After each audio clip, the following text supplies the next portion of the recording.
हम परमेश्वर के पवित्र वचन से पिछली बार सीख रहे थे। परमेश्वर अपने लोगों के साथ प्रतिज्ञा करता है, वायदे करता है परमेश्वर, और परमेश्वर उनको क्या भी करता है, पूरा भी करता है। तो हम वायदे के युग में परमेश्वर के पवित्र स्वभाव को देख रहे हैं, उसकी विश्वास योग्यता को देख रहे हैं, ताकि हर एक इंसान परमेश्वर पर विश्वास कर सके, भरोसा कर सके। विपरीत हालातों के बीच में भी परमेश्वर पर विश्वास किया जा सकता है। परमेश्वर कभी छोड़ेगा नहीं, परमेश्वर कभी त्यागेगा नहीं। परमेश्वर ये एकमात्र है जो विश्वास के योग्य है, सच्चा परमेश्वर है। इंसान बदल जाता है, इंसान मर जाता है, लेकिन परमेश्वर कभी बदलता भी नहीं। अनादिकाल से अनंत काल तक का परमेश्वर है। तो हम अब्राहम के जीवन से सीख रहे थे। परमेश्वर ने अब्राहम को बुलाया, ऊर देश से, अन्य जातियों में से बुलाया। आइए वो वचन हम पढ़ेंगे। यहोशू की किताब 24 अध्याय और 2 वचन से हम पढ़ते हैं। तब यहोशू ने उन सब लोगों से कहा, इस्राएल का परमेश्वर यहोवा इस प्रकार कहता है,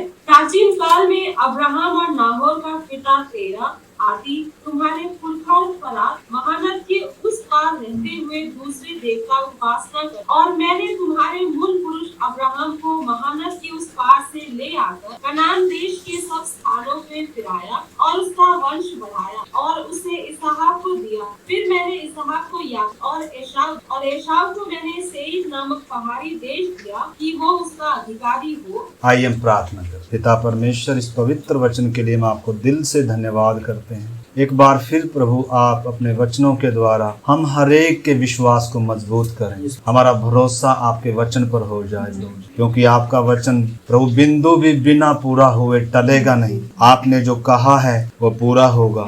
आप विश्वास के योग्य परमेश्वर हैं। हम सबको आप पर संपूर्ण भरोसा रखकर विश्वास के साथ चलने के लिए आप हमारी सहायता करें। आपके हाथ में सौंपते हैं। धन्यवाद के साथ प्रार्थना को हमारे उद्धारकर्ता प्रभु यीशु मसीह के नाम से मांगते हैं, आमीन। इधर 24 अध्याय का 2 वचन में यहोशू कनान देश में जाकर उस नई पीढ़ी जो कनान में, जिसको परमेश्वर लेकर गया, अब्राहम से जो वायदा किया था परमेश्वर ने उस वायदे को पूरा किया। परमेश्वर ने पहले अब्राहम से वायदा किया था। हम देखते आ रहे हैं, एक बड़ी जाति, एक बड़ी आशीष और एक बड़ी सुरक्षा और जगत का एक उद्धारकर्ता भी आना है। और उसके अलावा परमेश्वर ने दिया था, कनान देश में तेरे वंश को दूंगा, मिरास में दूंगा, दूध और मधु का जो देश है, और मैं तुम्हारा परमेश्वर बना रहूंगा युग युग के लिए। तो परमेश्वर ने जो वायदा किया था वो वायदा पूरा किया। तो इधर यहोशू उस पीढ़ी के लोगों को बता रहा है, कनान देश में जो प्रवेश किए, परमेश्वर के वायदे के अनुसार जो उसके अधिकारी हो गए, उनको यहोशू बता रहा है। तब यहोशू ने उन सब लोगों से कहा,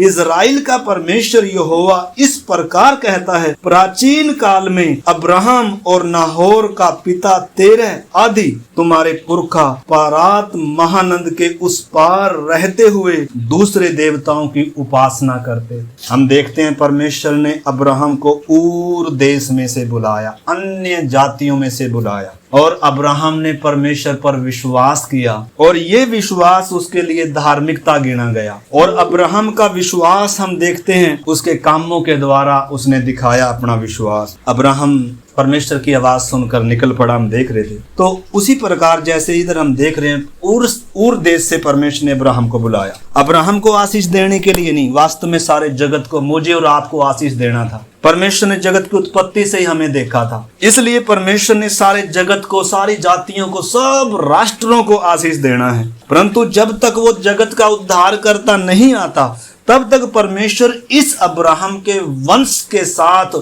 वो व्यवहार रखेगा, क्योंकि इसी में से, इसी देश में से उस जगत के उद्धारकर्ता ने आना है। उसी प्रकार हम परमेश्वर के वचन से देख रहे थे, परमेश्वर ने हमें भी अन्य जातियों में से, जो परमेश्वर को जानते नहीं थे, परमेश्वर ने हमें भी चुना है, और हमें भी अपनी बुलाहट को पहचानना है कि जैसे अब्राहम परमेश्वर पर विश्वास कर कर निकल आया, हम सब को भी प्रभु कहते हैं, जो मेरी भेड़ है, मेरा शब्द सुनती है, मेरा शब्द पहचानती है, और वो मेरे पीछे पीछे हो लेती है, और मैं उसको अनंत जीवन देता हूं। तो संसार से परमेश्वर ने हमें चुना है मेरे प्यारे भाई बहनों। अभी हम गीत गा रहे थे, नया यरूशलेम में मेरा वास सोचकर इस धरती के सारे दुख को, गम को, कमी घटी परेशानियां, आंसू इस धरती पर जब तक हैं तब तक हम उनका सामना करते हैं। प्रभु ने हमें इस जगत में रखा है, परंतु परमेश्वर ने हमें वायदा किया है एक नया आकाश होगा, एक नई पृथ्वी होगी, एक नया यरूशलेम होगा। परमेश्वर अपने लोगों के बीच में सदा सदा वास करेगा। अब्राहम को तो परमेश्वर ने धरती का देश का वायदा किया था कि तुझे मैं तेरे वंश को कनान देश दूंगा। आइए हम गिनती की किताब उसका 23 अध्याय और 19 वचन हम पढ़ते। ईश्वर मनुष्य नहीं और न वो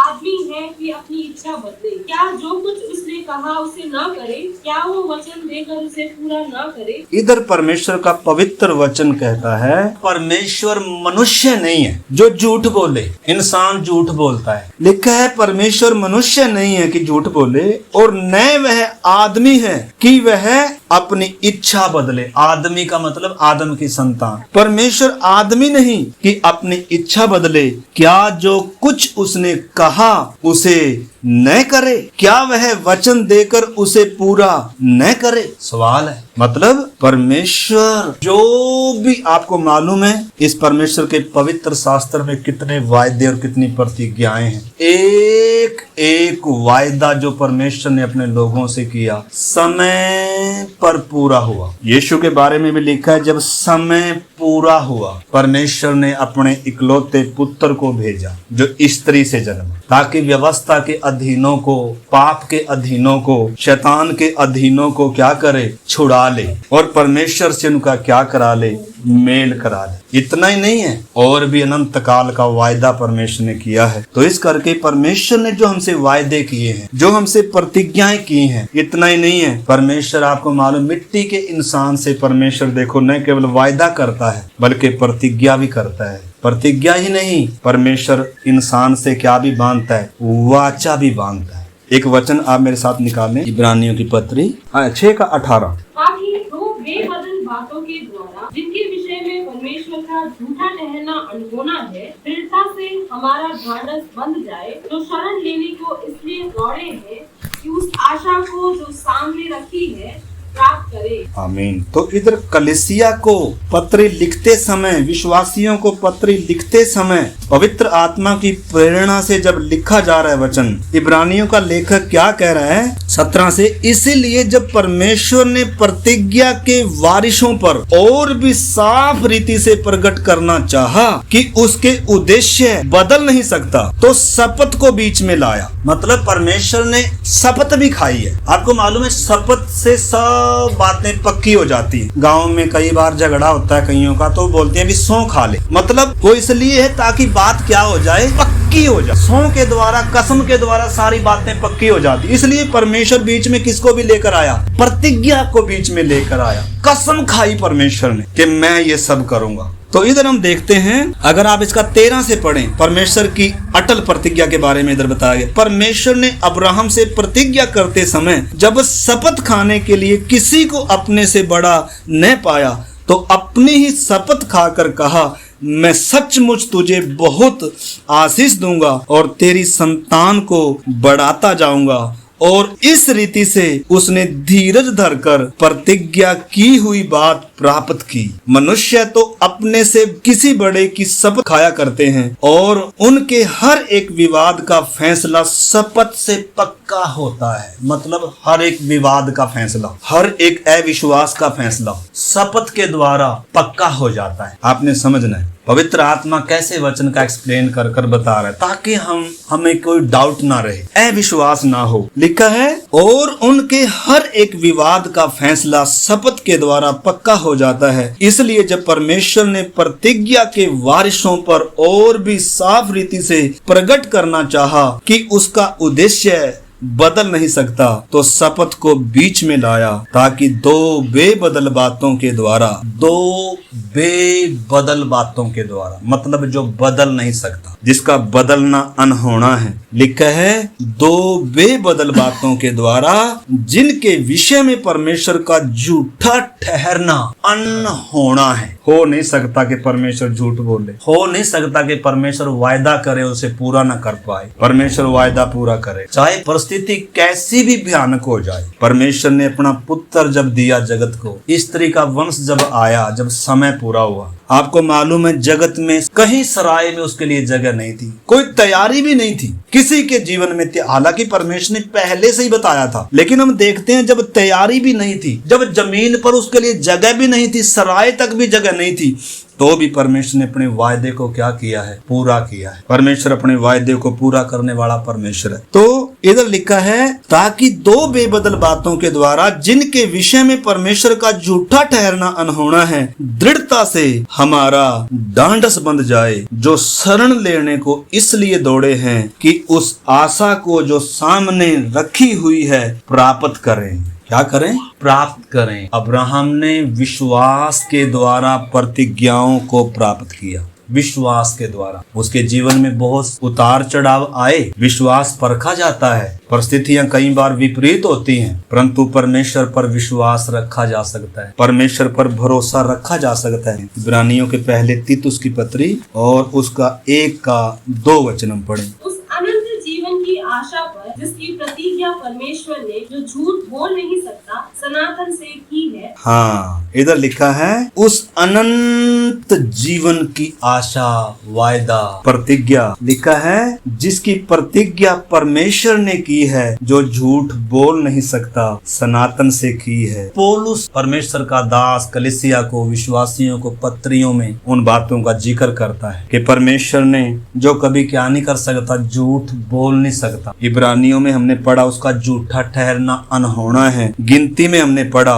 वो आदमी नहीं कि वचन बोलकर उसे पूरा ना कर सके, ईश्वर मनुष्य नहीं कि झूठ बोले। इस करके मेरे प्यारे भाई बहनों, ये हमें इसलिए परमेश्वर ने हमें भी दिया है ताकि हम भी विपरीत हालातों में, जब कई बार ऐसा लगेगा शायद कि मेरा साथ देने वाला कोई नहीं है, दुख होगा, तकलीफ होगी, बीमारी होगी, उस समय हमें परमेश्वर पर भरोसा रखना है। उसने हमसे वायदा किया है, वाचा बांधी है, उसने हमारे साथ बहुमूल्य प्रतिज्ञाएं की हैं, पवित्र आत्मा की भरपूरी की, जीवन के मुक्त की, जयवंत जीवन की। मतलब कोई भी चाहे परिस्थिति हमारे जीवन में हो, अगर हम अब्राहम के समान परमेश्वर पर विश्वास करें। आपको मालूम है, देखो अब्राहम, रोमियो की पत्री 4 अध्याय हम पढ़ते हैं, पहले 3 वचन पढ़ें, 4 का 3। पवित्र शास्त्र क्या कहता है? ये कि अब्राहम ने परमेश्वर पर विश्वास किया और ये उसके लिए धार्मिकता गिना गया। आमीन।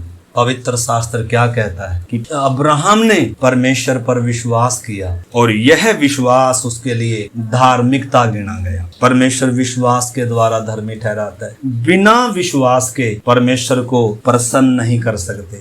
बिना विश्वास के उद्धार नहीं है, कर्मों से उद्धार नहीं है। इस करके परमेश्वर ने पहले से ये सुसमाचार सुना दिया था। पिछली बार हम देख रहे थे, पहले से ही अब्राहम को ये सुसमाचार सुनाया था कि परमेश्वर अन्य जातियों को विश्वास के द्वारा धर्मी ठहराएगा और उनको उस प्रतिज्ञा का वारिस बनाएगा जो परमेश्वर ने अब्राहम से की है। तो इधर हम देखते हैं, अगर आप इसका 16 से हम पढ़े। इसी कारण प्रतिज्ञा विश्वास पर आधारित है कि अनुग्रह की रीति पर हो, कि वो उसके सब वंशजों के लिए दृढ़ हो, न कि केवल उसके लिए जो व्यवस्था वाला है, वरन उनके लिए भी जो अब्राहम के समान विश्वास वाले हैं। वही तो हम सब का पिता है।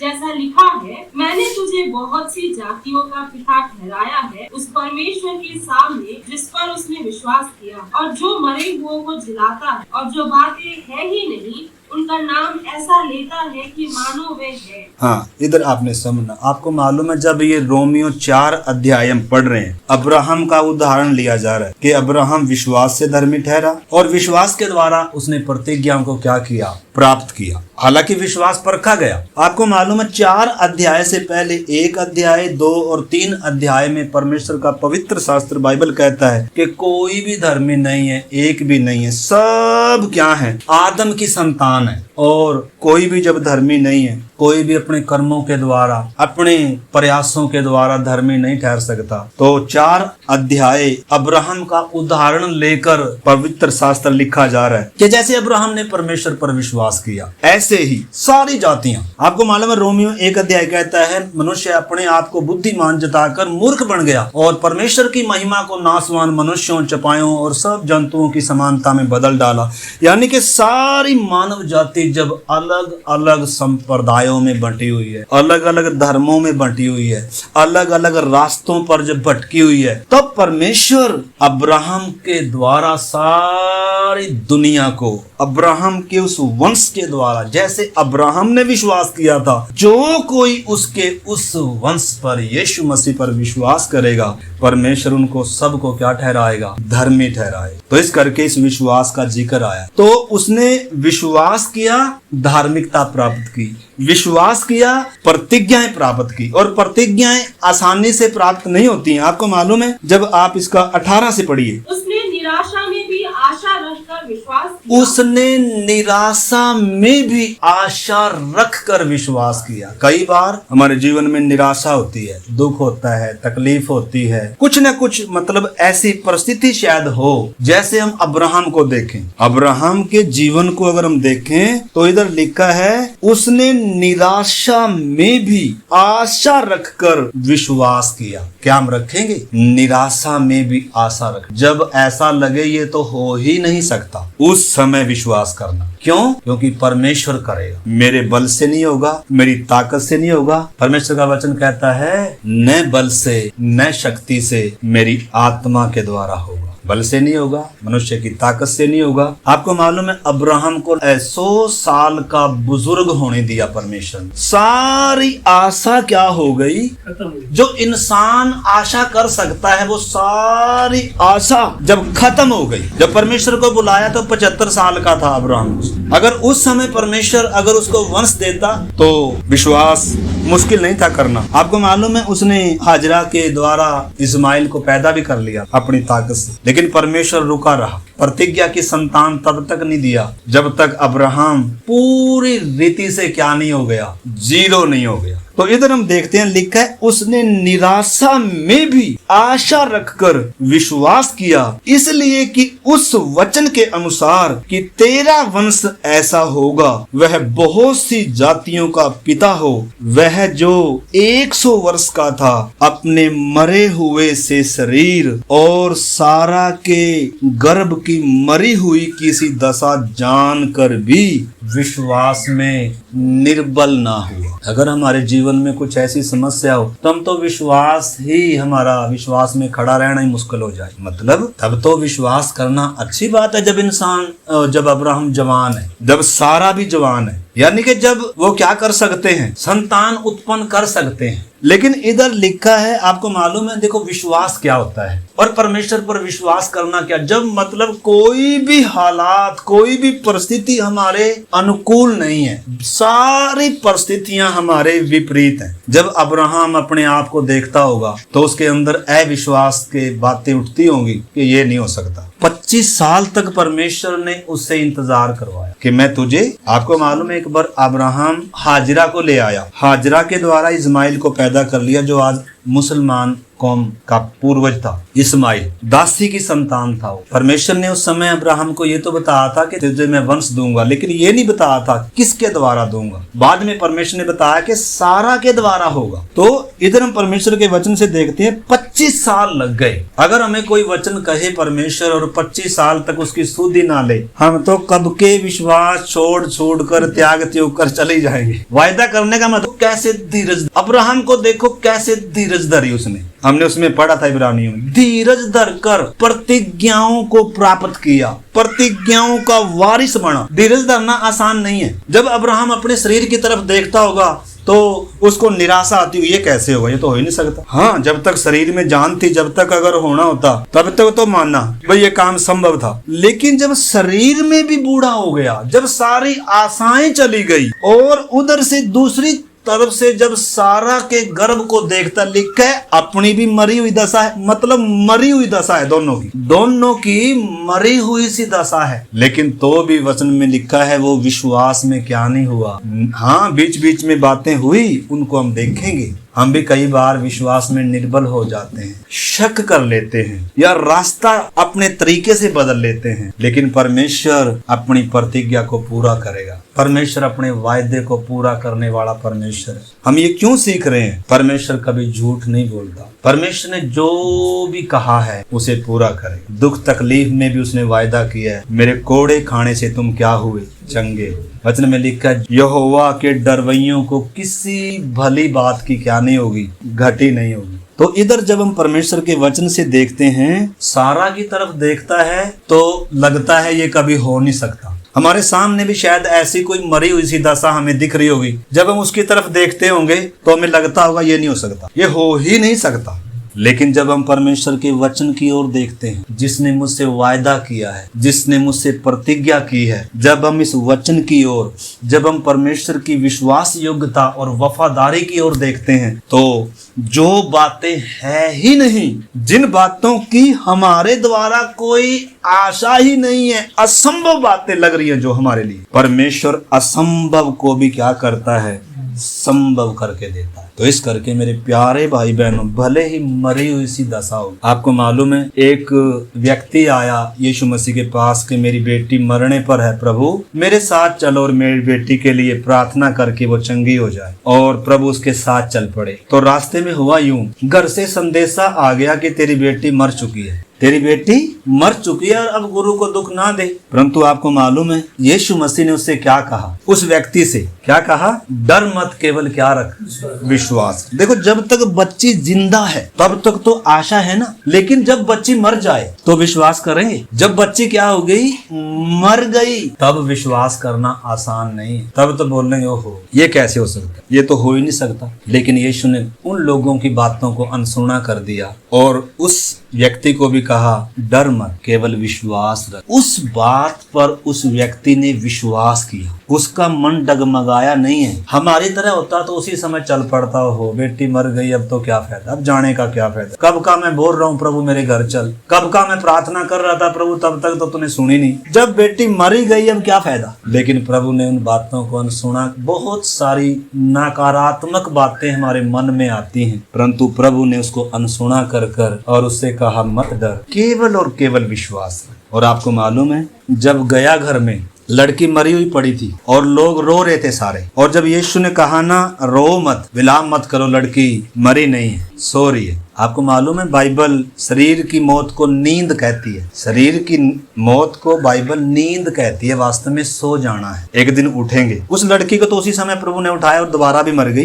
परंतु हम जो मसीह में अभी विश्राम करते हैं, मरते नहीं है कभी भी, मसीह में मौत नहीं है, मसीह में जीवन है, सिर्फ विश्राम करते हैं। जिसने भी उद्धार पाया वो कभी मरता नहीं। यीशु ने कहा जो मुझ पर विश्वास करता है वो कभी नहीं मरेगा। और जो सोए हुए हैं या शारीरिक तौर पर दुनिया की नजरों में जो मरे हुए हैं, परमेश्वर की नजरों में मरे हुए नहीं है, लिखा है जो सोए हुए हैं वो क्या हो जाएंगे? यीशु के आगमन पर सब जिलाए जाएंगे। तो जैसे उस मरी हुई लड़की को यीशु मसीह ने क्या किया, उसको कहा, उसी समय उठ खड़ी हुई। ऐसे ही मेरे प्यारे भाई बहनों, आपको मालूम है उधर लोग रो रहे थे, सब बोल रहे थे ये तो लड़की मरी हुई है और तू कैसे कहता है सो रही। और प्रभु को मतलब ऐसे बोलने लगे कि ये कैसे हो सकता है। आपको मालूम है प्रभु ने उन लोगों को बाहर निकाला। अविश्वास को प्रभु मतलब क्या नहीं करता है, पसंद नहीं करता है। उन जो अविश्वास कर रहे थे, जो रो रहे थे, जो मातम कर रहे थे, लड़की का बाप मातम नहीं कर रहा है। लड़की के बाप को भरोसा है प्रभु पर, विश्वास है कि प्रभु यीशु ने कहा है मत डर, इसलिए मुझे डरने की क्या नहीं है। प्रभु ने जब हमें कहा है मत डर क्योंकि मैं तेरे साथ हूँ, तेरी कोई हानि नहीं होगी, मैंने तुझे नाम लेकर बुलाया है, तो मेरा ही है। शरीर की मौत, दुनिया की नजरों में मरना ही सब कुछ है, या मरना, आपको मालूम है मृत्यु आखिरी शत्रु है इंसान का, और मृत्यु से सब डरते हैं। परंतु यीशु मसीह ने मृत्यु का क्या कर दिया? नाश कर दिया, शैतान के सिर को कुचल दिया। हमारी सारी बीमारियों के लिए यीशु ने अपने बदन पर क्या खाए हैं? कोड़े खाए। अगर हम चाहें, अगर हम विश्वास करें तो बीमारी का डर हमारे ऊपर राज्य नहीं कर सकता, मौत का भय हमारे ऊपर डर राज्य नहीं कर सकता, संसार का, किसी राजा का, किसी भी मतलब व्यक्ति हो या कोई शक्ति हो, किसी का भी डर, भय, बीमारी, दुख, समस्या, तकलीफ का डर हमारे ऊपर राज्य नहीं कर सकता अगर हम विश्वास करें तो। इसलिए हमें परमेश्वर ने अपने वायदे दिए हैं, प्रतिज्ञाएं दी हैं। इसलिए हम अब्राहम के समान क्या हो सकते हैं? लिखा है, और ने अविश्वासी होकर परमेश्वर की प्रतिज्ञा पर संदेह किया। हम बहुत बार संदेह करते हैं, ये कैसे हो सकता? प्रभु ने क्या कहा? पहले तुम उसके राज्य और उसकी धार्मिकता की खोज करो, ये सब वस्तुएं भी तुम्हें मिल जाएंगी। कौन सी वस्तुएं? जिन वस्तुओं की संसार खोज में रहता है। अन्य जाति वस्तु किसकी खोज में रहते हैं? कल क्या खाएंगे, कल क्या पिएंगे, कहाँ रहेंगे, क्या पहनेंगे, हमारा गुजारा कैसे होगा। परंतु मेरे प्यारे भाई बहनों, परमेश्वर ने हमें वायदा किया है। आज आप अगर पीछे मुड़कर देखें, मैं और आप जो जो वायदे अब्राहम से किए थे, जो जो वायदे उसकी संतान से किए थे, इजराइल से किए थे, सारे वायदे परमेश्वर ने क्या किए हैं? पूरे किए। उसके वरदान और उसके वायदे प्रतिज्ञाएं अटल हैं, वो पूरे हुए बिना रह नहीं सकते, क्योंकि परमेश्वर कभी झूठ नहीं बोलता। परंतु दिक्कत जब होती है जब हम संदेह करते हैं, जब हम डरते हैं, जब हम उस पर विश्वास नहीं करते। परंतु जब हम परमेश्वर के वचनों को मनन करते, इसलिए हमें वचन को पढ़ना जरूरी है, वचन सीखना जरूरी है। हमारा विश्वास वचन से बढ़ता है। परमेश्वर ने कैसे इतिहास में काम किया। अब्राहम, जिसको कोई उम्मीद नहीं थी, उसको परमेश्वर ने संतान तब दिया जब वो क्या हो गया? बूढ़ा हो गया। आशा नहीं थी। आपको मालूम है जकरिया के बारे में जिक्र है, यूहन्ना का पिता था, जो नए नियम में यूहन्ना बपतिस्मा दाता का पिता। एलिशिबा और जकरिया मंदिर में जो सेवा कर रहे थे, उसको वो दोनों भी क्या थे? बूढ़े थे, धार्मिक व्यक्ति थे, विश्वास करने वाले थे। मंदिर में जब वो सेवा के लिए गया हुआ था, स्वर्गदूत ने उसे दर्शन दिया कि हे जकरिया, तुम्हारी प्रार्थनाएं परमेश्वर के सामने स्वीकार की हुई हैं, और तुम्हारे बुढ़ापे में तेरी पत्नी से तुझे क्या होगा? एक बेटा होगा, और तो उसका नाम क्या रखना। ऐसे ऐसे कर जब संदेश दिया तो वो डाउट में आ गया, शक में आ गया, संदेह किया। उसने परमेश्वर के वचन पर क्या किया? संदेह किया, जबकि उसके सामने विश्वास करने के लिए अब्राहम का जीवन है। अब्राहम को परमेश्वर ने संतान तब दिया था जब वो क्या हो गया? दोनों पति पत्नी बूढ़े हो गए। लेकिन तो भी धर्मी व्यक्ति था, विश्वास करने वाला था, लेकिन तो भी उसके अंदर क्या आ गया? संदेह आ गया। आपको मालूम है जकरिया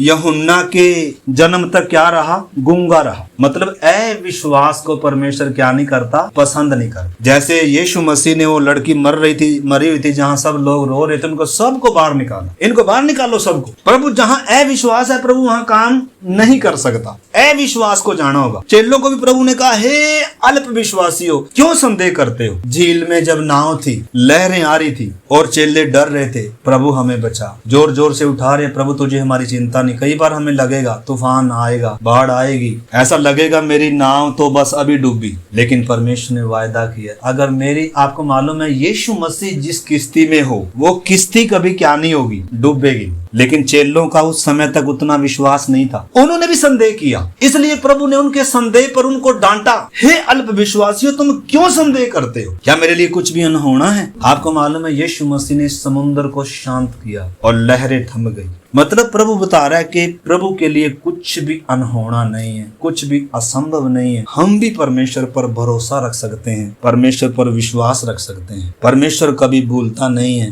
कभी झूठ नहीं बोलता है। तो इधर लिखा है, और न अविश्वासी होकर परमेश्वर की प्रतिज्ञा पर संदेह किया, पर विश्वास में दृढ़ होकर परमेश्वर की महिमा की, और निश्चय जाना कि जिस बात की उसने प्रतिज्ञा की है वह उसे पूरा करने में भी सामर्थी है। इस कारण यह उसके लिए धार्मिकता गिना गया, और यह वचन विश्वास उसके लिए धार्मिकता गिना गया। न केवल उसी के लिए लिखा है, परंतु वरन हमारे लिए भी, जिनके लिए विश्वास धार्मिकता गिना जाएगा। तो इस करके मेरे प्यारे भाई बहनों, हम अब्राहम का जीवन क्यों सीख रहे हैं? अब्राहम का जीवन प्रभु ने इसलिए लिख कर दिया। अब्राहम ने कैसे परमेश्वर पर विश्वास किया, किन हालातों में विश्वास किया, क्या उसने छोड़ा परमेश्वर के लिए और क्या उसने प्राप्त किया। अगर देखा जाए तो जो अब्राहम ने छोड़ा था उसकी कोई कीमत नहीं है। ऊर दे छोड़ना, अपने पिता का घर छोड़ा उसने, उसकी कोई कीमत नहीं है जो उसने पाया उसके सामने। हमें, आपको मालूम है परमेश्वर ने जो हमारे लिए रखा हुआ है, लिखा जो किसी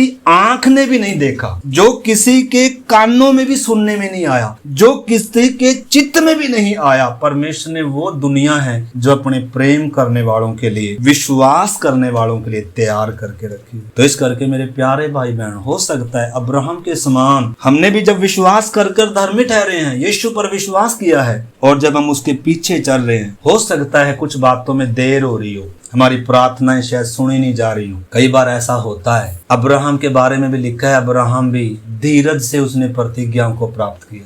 शुरू में कुछ दिक्कतें आई थी, हम देखेंगे उनको भी। हमारे जीवन में भी कुछ दिक्कत आ सकती है, विश्वास में कमजोर हो सकते हैं, लेकिन 100 बात की एक बात है, अब्राहम का जीवन परमेश्वर ने लिख कर दिया। अब्राहम को किसी और का जीवन परमेश्वर ने लिख कर नहीं दिया था, बाइबल परमेश्वर ने लिख कर नहीं दिया था, हमें लिख कर दिया अब्राहम का जीवन, इजरायलियों का जीवन। तो परमेश्वर ने, देखो उस बात को हम पढ़ेंगे, परमेश्वर ने अब्राहम से वायदा किया और वही वायदा इसहाक से किया और वही वायदा याकूब से किया। उसको मतलब परमेश्वर दोहराता रहा। तो हम देख रहे हैं वायदे के युग में एक व्यक्ति अब्राहम का परिवार जो बड़ी जाति में बदल गया और वो ही जाति क्या होगी, एक राष्ट्र के तौर पर स्थापित हुई। अब उसमें से किसने आना था? जगत के उद्धारकर्ता ने आना था। परमेश्वर पर अब्राहम ने अनदेखी बातों पर पहले से विश्वास कर लिया। आपको मालूम है, यहूदियों को यीशु ने कहा, अब्राहम ने मुझ पर विश्वास किया, अब्राहम ने मुझे देखा है। ऐसे देखा है। अब्राहम ने किन परिस्थितियों में परमेश्वर पर विश्वास किया? अगर हमें परमेश्वर आकाश के तारागण दिखाए और बोले कि मैं तुझे इतना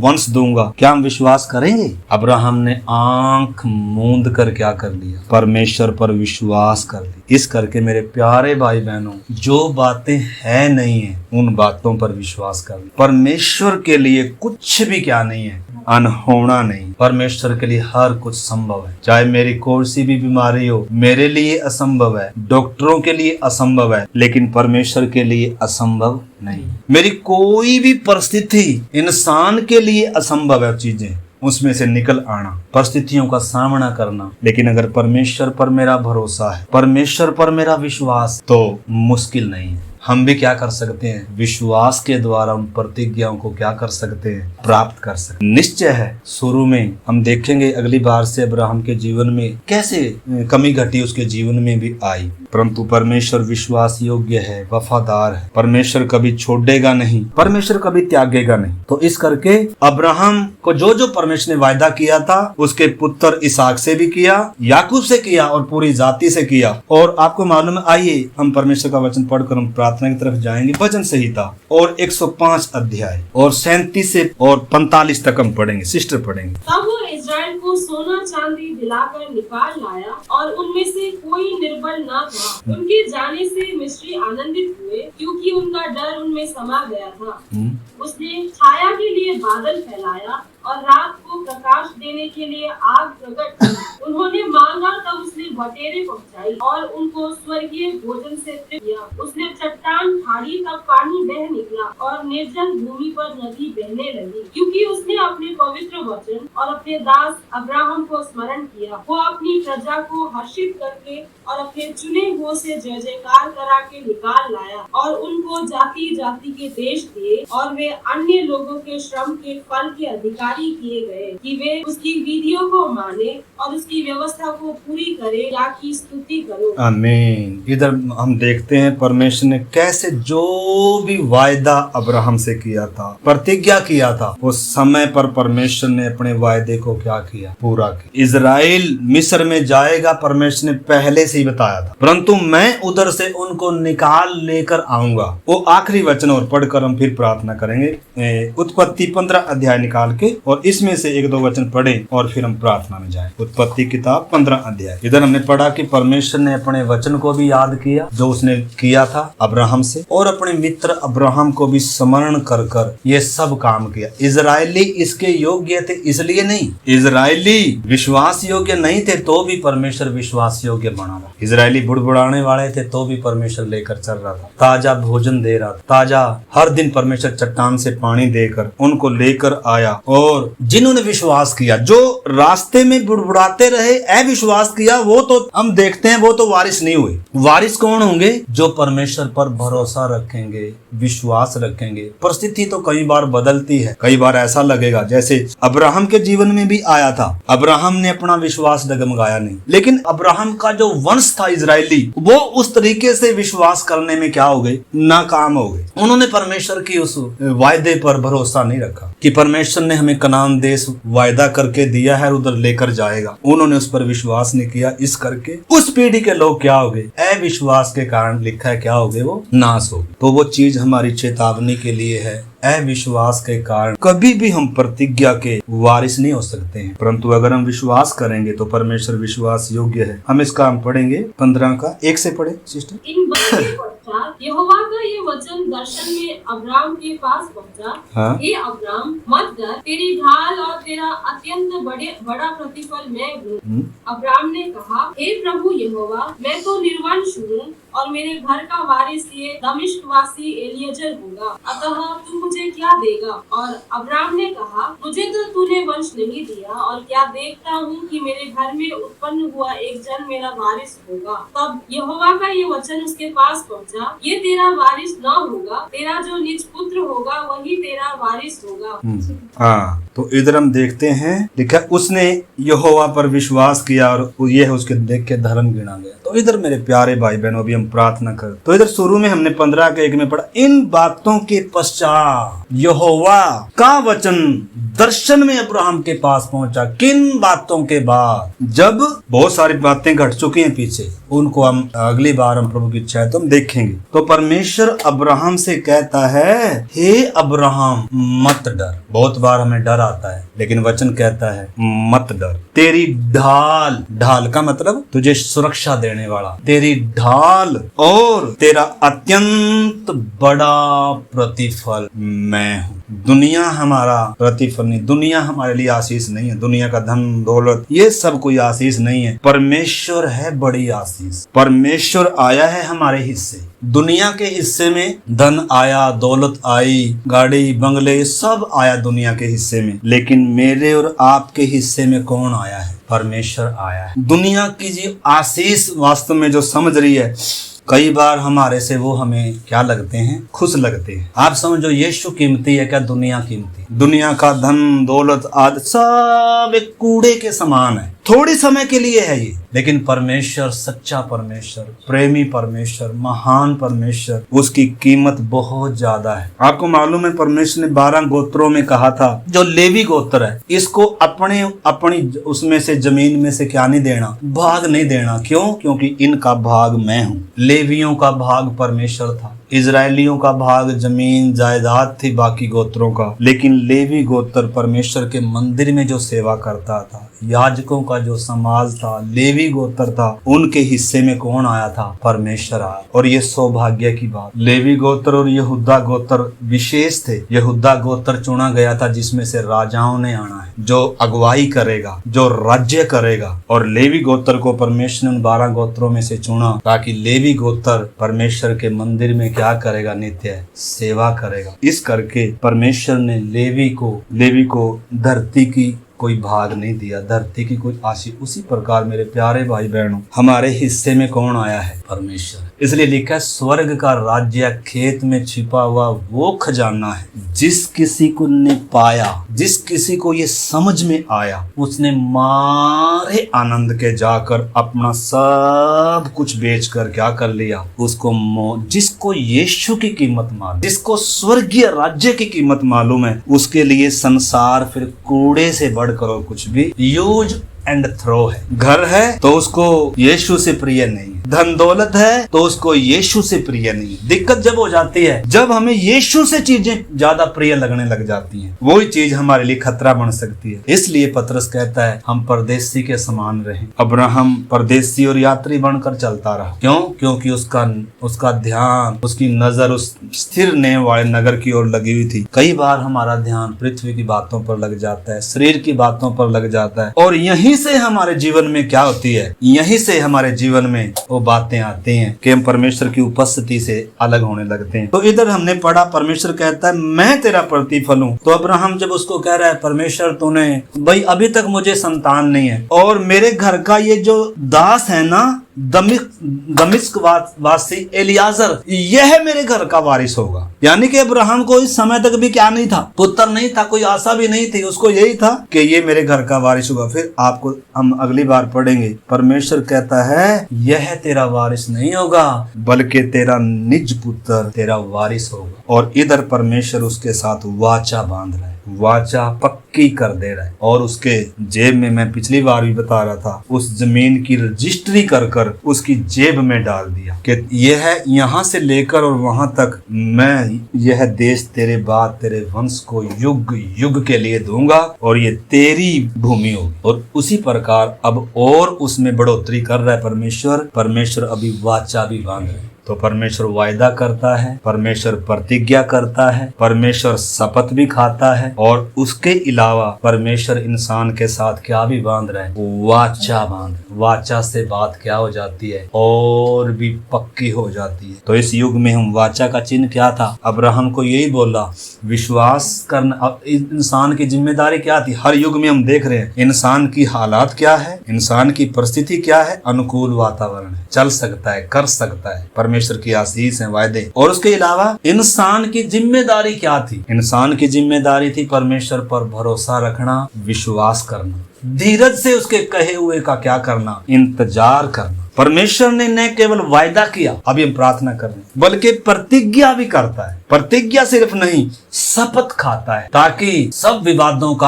अंत हो जाए। और फिर अभी हम देख रहे हैं परमेश्वर क्या कर रहा है, वाचा बांध रहा है। वाचा का चिन्ह आगे दिया परमेश्वर ने कि तू भी मेरी वाचा का पालन करना, अपने बाद अपने सभी बच्चों का क्या करना, खतना करना। तो इस युग में खतना आया, वाचा का चिन्ह। आपको मालूम है अब्राहम की जो संतान इजराइल है, वंश है, जो उसका आज भी गर्व करता है कि हम अब्राहम की संतान है। अपनी देह में खतना कर कर चलते हैं। खतना क्या बताता है कि मैं अन्य जातियों से अलग हूँ। परमेश्वर ने हमें अपने लिए चुना है और चाहे उनके सामने चाहे चारों तरफ दुश्मन आ जाएं, वो कभी क्या नहीं होते हैं, डरता नहीं है। इजराइल छोटा सा देश, गर्व करते हैं कि हम अब्राहम की संतान है, हम वाचा बांधे गए लोग हैं, वायदा और प्रतिज्ञा पाए हुए हम लोग हैं। इस करके चाहे परिस्थितियां कैसी भी हो, कभी डरते नहीं है। आइए मेरे प्यारे भाई बहनों, उनको तो सिर्फ शारीरिक बातें हैं, लेकिन परमेश्वर ने हमें सचमुच में अब्राहम के वारिस बनाया है, अब्राहम की प्रतिज्ञाओं के वारिस बनाया है। आइए विश्वास के द्वारा हम उन प्रतिज्ञाओं को प्राप्त करें। अब्राहम ने निराशा की दशा में भी आशा नहीं खोई, आशा रखी। परमेश्वर की प्रतिज्ञा पर उसने संदेह नहीं किया। कई बार हम वचन पर संदेह करने लगते हैं, कई बार हम परमेश्वर पर संदेह करने लगते हैं। जब हमारी प्रार्थना सुनी नहीं जा रही, जब हमारी परिस्थितियां बदल नहीं रही हों, कई बार हम संदेह करते हैं। लेकिन प्रभु ने ये वचन हमें लिख कर क्यों दिया हमारे हाथ, ताकि हम संदेह ना करें बल्कि प्रतिज्ञाओं के वारिस बने। विपरीत हालातों में विश्वास रखें, निराशा में भी हम निराश ना हो, दुख तकलीफ के समय, बीमारी के समय। मेरे प्यारे भाई बहनों, आइए ये वचन हमारे अंदर उस विश्वास का सृजन कर। आइए हम परमेश्वर पर भरोसा करके चलें। आइए हम परमेश्वर के वचन को ग्रहण करें। सचमुच में ये वचन अटल है, सच्चा है। ये किसी इंसान ने कहा हुआ वचन नहीं है, ये परमेश्वर का वचन है। आइए हम उस महान परमेश्वर पर विश्वास कर कर चले। आपकी परिस्थिति कुछ भी हो, आप विश्वास रखें। चाहे नैया डूब रही हो, चेलों की नैया डूब रही थी, लेकिन जब यीशु आराम से सो रहा था, वो भी सो सकते। दुख तकलीफों में आप आराम से सो सकते हैं। आराम से आप क्या कर सकते हैं, परमेश्वर पर भरोसा रख सकते। जिसकी बुनियाद चट्टान पर है, जिसका घर उस चट्टान पर बना हुआ है, आंधियां आती हैं, बाढ़ें भी आती हैं, लहरें भी लगती हैं, घर पर टकराती हैं, लेकिन उस घर को नाश नहीं कर सकती। लेकिन जिनका नींव बालू पर है, मिट्टी पर है, उन्हें डरना पड़े। आइए मेरे प्यारे भाई बहन, अपनी बुनियाद हम उस चट्टान पर रखें। आइए पौलुस के समान हम भी कहें, जिस पर मैंने विश्वास किया है मैं उसको जानता हूँ। आइए हम प्रार्थना करें।